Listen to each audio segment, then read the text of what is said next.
Bronco, a totally new concept in transportation.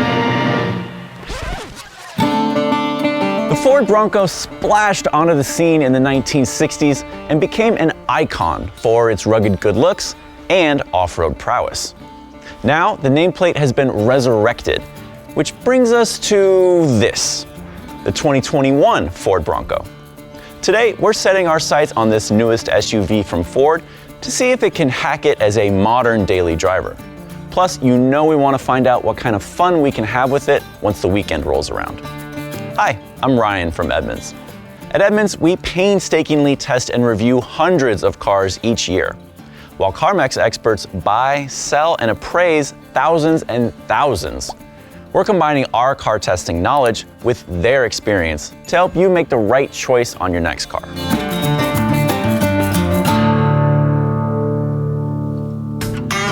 The Bronco is a midsize SUV that's body on frame. That means it's built more like a tough truck and less like a sedan or crossover. Because of that, it matches up closely with the Toyota 4Runner and the Jeep Wrangler. Body-on-frame construction is ideal for driving on rough terrain, making the Bronco a great off-roader. It'll also mean that you get strong tow ratings, but we'll talk more about that later. The CarMax average used price of a Bronco is about $70,000, depending on things like the model year, trim level, options, and other factors. That's pricey, due to the fact that the Bronco is still relatively new and in high demand.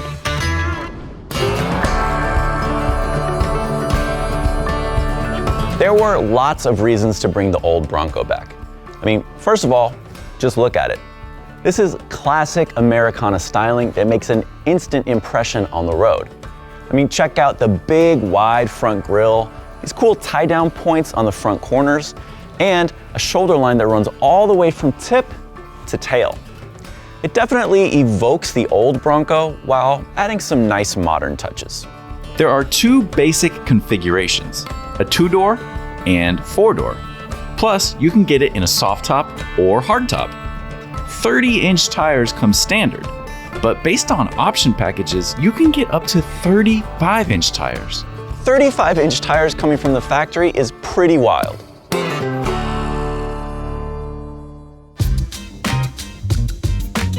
The Bronco's boxy design means there's lots of cargo space. Behind the second row of seats, there's over 38 cubic feet of maximum capacity back here. Now that's less than a Toyota 4Runner for sure, but slightly more than a Jeep Wrangler for comparison's sake. Back at the Edmunds office, we tried out the cargo area with these cargo boxes, our cooler, and our producer's bike to see how it handles different sizes of gear. Tie-down points are big and easy to access, which helps secure large or fragile loads. This Bronco gets our weekend adventure stamp of approval. Enough about cargo space. Let's see what it's like inside. For those who want extra luxury, optional front bucket seats, contoured and deeply padded. Other options include a radio.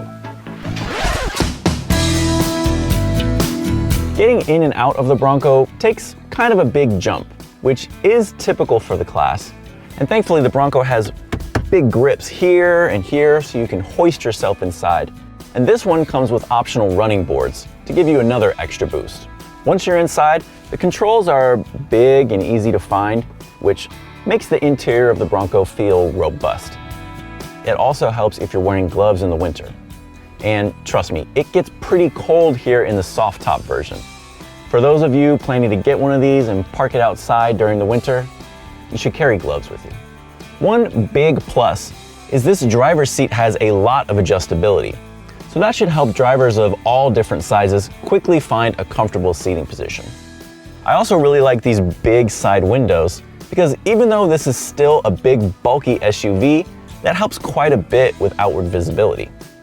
This model is an outer Banks trim, cool name, and it slots right in the middle of the Bronco lineup. So it comes with standard features like heated seats, dual zone automatic climate control, and remote start. Now, you may be thinking those features are not unique to the Bronco in any way, but they do go a long way in helping a pretty rugged SUV feel a lot more comfortable.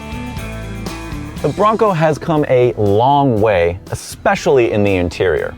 But one area where it could stand to improve is with storage. There's just not a whole lot of places to put your stuff. You get one tray up here, 2 cup holders, and that's pretty much it. Rivals like the 4Runner and the Wrangler offer you more space to hold things like your smartphone and other small items. Now, where the Bronco does do really well is with its technology. In here we have an 8-inch touchscreen, and crucially, even though it's small, it runs Ford's Sync 4 operating system. We really like that because it's clear and easy to use. Now, if you want to go for the really high-res stuff, look for a Bronco with the optional 12-inch screen. That thing is huge. Okay, what do you say we take it out on the road?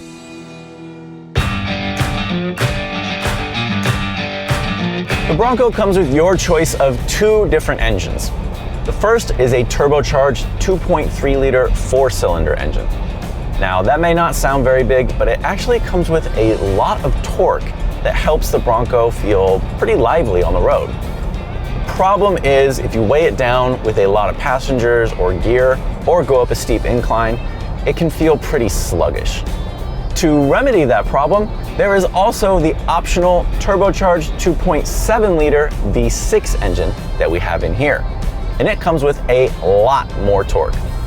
Now, in general, our editors are typically big fans of bigger engines with bigger power. That's true. But the key here is that extra power makes the Bronco feel more refined. You're not gonna feel weighed down or sluggish, and the power also comes on very smooth. So the car doesn't feel like it's trying too hard all the time. It's just a nicer experience overall. Now, believe it or not, the biggest advantage that the Bronco may have over its competition on the road is the steering. In our testing, we found it accurate, clear, and communicative, which is a big upgrade over the competition. For something like a Jeep Wrangler, that thing has trouble keeping a straight line going down the highway without making constant adjustments. But that's not the case here. Huge plus. Another personal favorite feature of mine is these seats. They're plush and cushy, but not just for plush and cushy's sake.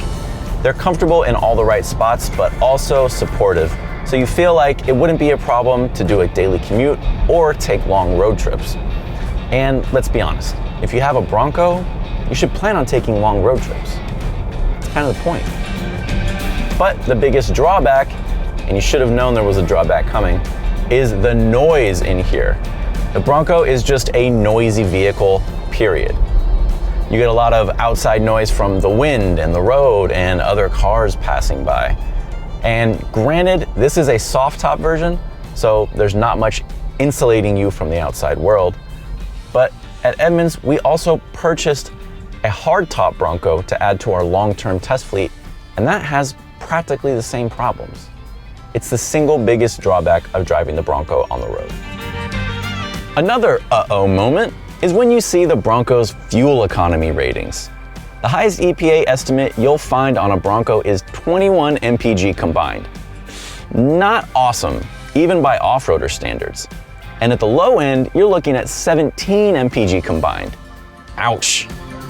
You can find a Bronco with the optional tow package on every trim level except for the base model.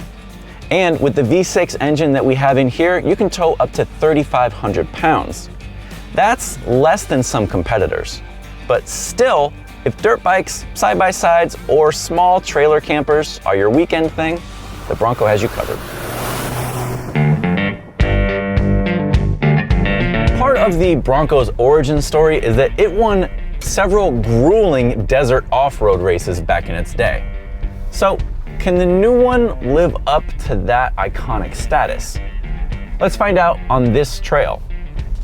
Now, this is a pretty light and easy trail. It's not really gonna push the Bronco to its limits, but that's okay. Let's see how it does. So, first thing I notice is that the controls are very clear, communicative, and easy. I'm talking mostly about the steering and the gas pedal and the brakes. So, inputs are really quick, and on the gas pedal, they're not jerky at all. I'm getting really smooth power delivery from the engine. One thing I want to talk about is technology in here. Now, the first thing I noticed when I got in is this giant dial that says GOAT modes across it. And that is really just talking about Ford's driving modes and terrain management systems. So there's a couple different ones to choose from sport and eco to like slippery and sand. Right now for this section, which is actually kind of tricky and goes uphill, I'm gonna go into mud and ruts. Mud and ruts is the most aggressive off-road setting, so it's gonna be overkill for this, but I still wanna see how it works. There's a lot of technology at work here, and the first thing that Mud and Ruts does is activate the locking rear differential. That's gonna give us extra heavy-duty equipment when we're going over some of the hairy stuff. Some of the other off-road equipment that you may find in Broncos includes things like hill descent control, which helps you go down steep hills without you needing to ride the brakes the whole way. And there's a cool feature called turn assist, which will lock one of the rear wheels to help you swing around turns really fast when you're in the dirt, sand, stuff like that. You don't find that very often, and that's pretty sweet to have in the Bronco. But anyway, up the hill we go. Rear differential is locked. Mud and Ruts mode activated. We're going up, and it looked hairy, but this is really not challenging the Bronco at all. Remember, this is not the most off-road capable version of the Bronco that you can get, and it's still really having no trouble even with all these bumps and twists. Most of all, the Bronco's just a lot of fun off-road. It's clear that Ford put a lot of thought and energy into the off-road capability of the Bronco. And if you ask me, it lives up to the legend of its predecessor pretty nicely. It's always open season on weekend fun with the Bronco. A motorized hike, an exploring trip, or a picnic. Yes, Bronco is suited for many purposes.